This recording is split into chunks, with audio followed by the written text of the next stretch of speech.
I know we all picture what we would do in an actual quote unquote street fight or a self defense situation, but I'm gonna show you what really happens in like a self defense, uh, actual real life self defense, what I would do if I were in that situation. Because I think we tend to think that, oh, we're gonna square up with each other and then it's like what we watch in UFC, which somewhat it kind of is, but then street fighting and self defense, it's its own other fight. It's a whole nother genre of what a fight is. So part of the reason why I made this channel was because I think kickboxing, and this is arguable. I'm not saying that it's the best self-defense tactic, but for me it is.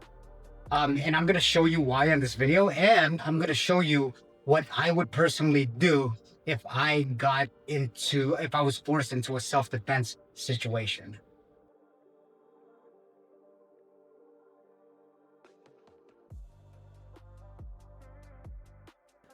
What's going on, guys? It's Coach Chris. Welcome back to Sicat Kickboxing Club. And if you haven't done so yet, please subscribe. Like this channel, only if you're getting value out of it. I've been coaching for a while. I love doing this. And comment down below what you think of this video and what you would like to see in the future in relation to this video. All right. And I also run a podcast. It's a high-level podcast. The reason why I say high-level is because you have high-level fighters on there that can teach you a few things to improve your kickboxing journey. I pretty much have a conversation with high-level fighters from the UFC, intermediate amateurs, intermediate pro fighters, practitioners, and hobbyists. So you can get a lot of value out of that.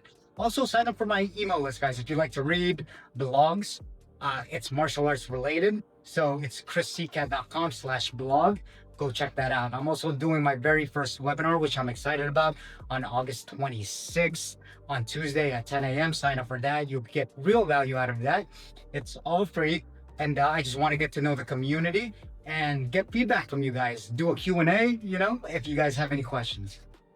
Let's get right into it. So a big topic that I get a lot, and this is everywhere, from the comment section to my real life clients that I train, is the aspect of self-defense and what they would do to be able to handle themselves in a situation. And full disclosure, guys, I've gotten into these situations before. It's just I diffuse them because here's the number one key, and I'll just get right into it, is because I'm not sure, but I'm assuming that the other guy knew I knew how to fight. When you train to become like a fighter, or if you train to fight just for being a hobbyist, people can kind of see that in your demeanor. Not kind of, they see that in your demeanor because your posture's up, you feel confident that you've trained with real fighters and you use actual moves that work. And to connect that, I'm going to show you those actual moves that work. Okay, but that's number one. That's the number one key that I want you to take away from this video. It's more of a principle. If you train fighting, and particularly in self-defense, and you're competent in knowing what to do in those situations, and again, I want to reiterate that I don't condone violence. I don't condone you getting into a fight, but it feels good to know that you're competent and you know what works in the actual street fight, even compared to the sport of kickboxing, compared to an actual street fight. Number one is that you have to use your elbows. No ifs, ands, or buts. The reason being is that these are the hardest parts of your body. And the thing is with punches, Joe Rogan has mentioned it before, is that you see this, your hands, they're very, very brittle. They can break very, very easily. So what I like to do is that I like to hand fight. So I'll use my hands for sure. And then I'll jab a little bit, not to my full power, to get in range. Because I am kind of a shorter guy standing at 5'5". So a lot of the fighters that I fight, and even taller fighters can use this against taller fighters bigger than them, is that I like to get in range. You have to get in range, actually. And one of the things that I do that is a basic principle, is just jab to figure out the range. So if I'm working the bag here, this is my range to a jab. And obviously, the reason why I like kickboxing is that when you kick, it's an even bigger range. So not even just the jab, but you can gauge your distance from a kick because it is a longer range weapon. All right. I want to reiterate that.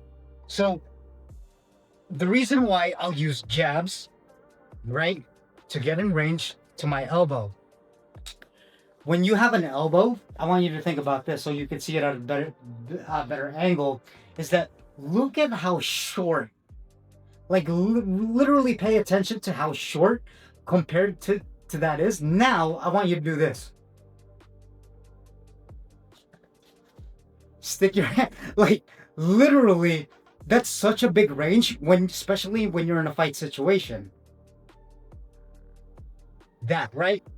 I'm not saying that you can't use your hands, use your fist, right? That's what we want to turn to. But then if you use your elbows and watch the videos on how to elbow, I'm not going to go over it because this is more of a principle video. Go over it a little bit, but when you throw an elbow. What's going on, guys? It's Coach Chris from Sicat Kickboxing Club. I'm happy to announce that I'm doing my very first live interactive webinar on Zoom. Super excited for this one because I like the socialization with my clients, and I've been coaching for over 10 years. So I'm super stoked to do it online. So what we're going to cover on this is just the introduction of kickboxing, my methodologies and principles when it comes to kickboxing, especially if you're a beginner. I know it can be scary to do kickboxing because there's, hitting and all that, but it's not really what people think. And that's why I did this in the first place. Saying that, this webinar is for everyone. It's for beginners, it's for intermediate, practitioners, hobbyists, competition, right? And we're going to be covering a good amount of ground on it. So introduction to kickboxing, like I said, the methodologies and principles that go into it, maybe give you a confidence to start doing it. And also, I'm going to talk about the self-defense aspect as a part of the webinar, because I know I've taken surveys and I've heard from your guys' comments that you guys are really interested in that. And I think it's very important. And then I think kickboxing as a whole is the combat sport to learn actual self-defense. Like, it's not one of those fake, Tai Chi stuff. But anyways, we're going to be covering that. And I'm going to do a live Q&A for all your questions. I'm going to be answering all your questions. So that should be really good to get you in the zone and give you all the information that you need for this webinar. So I hope to see you there. Sign up. I'll click the link on the description down below, and I'm looking forward to it, and I'm looking forward to meeting all of you. When you throw an elbow, number one, it's nice and quick, okay? Number two, when you throw an elbow, right, it's nice and subtle, nice and quick. You could get back to your stance, you could get back to your base.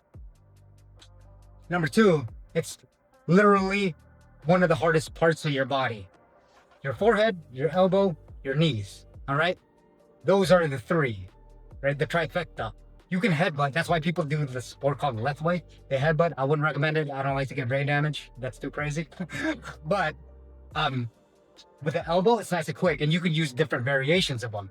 But just know, I want you to know that it's such a short range weapon that you have to use your range finders, right? Your kicks, your hand fighting, in order, your feints, to get that. Okay? You can use tomahawk, you can use boom, you can use other elbow, boom. Look at all the variations when I get close to you. Now, the reason why I want to get close to someone is in a self-defense situation. This is just my way of thinking, all right? I want to end it quick. And what I mean by that is that I want the situation to be over. I don't want to be in that situation, but if I had to be, that's what I would do. The guy, as ballistic as this sounds, the guy's either going to get dropped or I'm going to get dropped. There's no other way because you're already fighting. There's no, oh, I'm backing out of it now. What if you say he's backing out of it now and he's on some drugs or some meth or something and he doesn't know what he's doing in his head? He's gonna keep coming after you. So it's either the mentality that I have, it's either him or me. All right. That's why I want to end it quick. He gets dropped, he gets cut, or I get dropped. Either way, if he knows how to fight, it is what it is. Okay. The second point that I want to make in this video, talking about short range weapon, is your knees. It's the same exact concept. I just want to give it out there. Mostly, I want to do elbows because knees, you're a little bit more.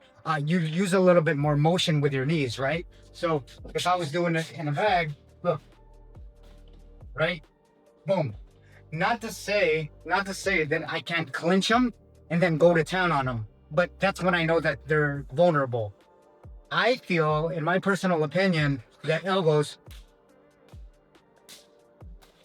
are much quicker in a self-defense situation. And then when you get them into an elbow situation, when they're covering up and then maybe they're flustered, then you can go to town with the knee. Because yes, the knee, I'm not selling it short, the knee, you could definitely use it, but use it in a smart way to where you're not off balance and you're susceptible to get hit. That's the main point. That's why I like to use elbows instead. All right. And then I'll follow up with the knee. So I'll show you here. Look, elbow. Once I got him, boom, you can hit the knee. Here, just for a further angle. Oh, oh, oh. You see, when anytime you're lifting your knee up, that's the other thing, is that anytime you're lifting your knee up, that means you're off balance, right? And it takes a lot more to get your foot when you knee. It takes a lot more of a distance to get your foot off the ground. At least with the elbow, again, boom, boom, you're right there. Okay. It's a ballistic way of looking at a self-defense situation, but I want to be realistic about it. I don't want to give you any fake, like, Tai Chi self-defense stuff where people are doing this with all this stuff. Not to say that it doesn't work, but you have to apply it properly in order for that to work. Mix it with MMA. So again, with the elbow, nice and quick. Boom. If you get a distance, boom, boom, boom, boom. Look how scary that is. It's over. It's over. And I want to make it as quick as possible and to be over with. Book it, get out of the situation, done. All right? Be careful out there. I don't condone violence, but these are great tips in case you get into that situation. All right, guys. Again, guys, if you haven't done so yet, subscribe to this channel, like this video, and also comment down below to see what future videos you want to see, and comment on what you think about this video. Give me your opinions. Also, don't forget to follow the podcast, High Level Guests. Get a lot of value out of that. And sign up for my email newsletter. It's all about fighting, all right? And self-improvement. So chrissicat.com/blog. I'll link all the show links down below. And I'm doing my very first webinar on August 26th, Tuesday, 10 a.m. I'm super excited to meet all of you. It's an introduction to kickboxing. And what I'm most excited about it is the Q&A. All right. So make sure to tune in for that. And I will see you soon.